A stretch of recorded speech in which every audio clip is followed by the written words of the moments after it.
అవోల్లా అన్నట్టు ఖమ్మం జిల్లా నేలకొండపల్లి ఎగసాయం మార్కెట్ అధికారులు చాలా గొప్పోళ్ళే ఉన్నారట కదా. అయినోళ్ళకేమో ఆకుల్లా కానోళ్ళకేమో కంచంలా అన్నట్టు రైతులు పట్టుకొచ్చిన ధాన్యాన్ని కొనకుండా దళారులు పట్టుకొచ్చిన ధాన్యాన్నే ఫస్ట్ కొంటున్నారట. కండ్ల ముంగట జరుగుతున్న అన్యాయాన్ని చూసుకుంటా భరించలేక ఓ రైతు ఏం చేసిండో చూడు పోర్రి. అంగట్ల అన్నున్నా అల్లున్నోట్ల శేనన్నట్టే ఉన్నది కదా రైతుల పరిస్థితి. ఆరుగాలం కష్టపడి పంట పండించి అమ్ముకుందామని వస్తే పట్టించుకునే నాదుడే లేడట. కోపం వచ్చిన ఓ రైతన్న వడ్ల బస్తాలను పట్టుకొచ్చి మార్కెట్ యార్డు మెయిన్ గేట్ కాడ ఎదురుగా రోడ్డు మీద గిట్ల వడ్ల బస్తాలు పడేసి నిరసన చేసిండు నిన్న.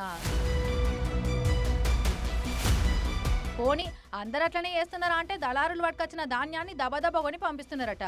అధికారులు లేకున్నా ధాన్యం లారీలకు లోడ్ చేస్తున్నారట. లెక్కకైతే డీసీఎంఎస్ అధికారులు లేకుండా వడ్లు లోడ్ చేయరు పంపియరు, కానీ ఎవ్వరు లేకున్నా లోడ్ ఎత్తుతున్నారు పంపిస్తున్నారట.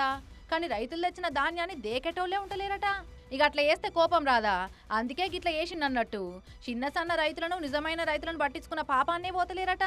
వాళ్ళదేమున్నది, మనం కొనేదాకా అట్లా పడిగాపులు కాసుకుంటా పడి ఉంటారు అన్న ఫీలింగ్లు ఉంటున్నారట. ఇక అట్లా వేస్తే రైతన్న కడుపు మండదా?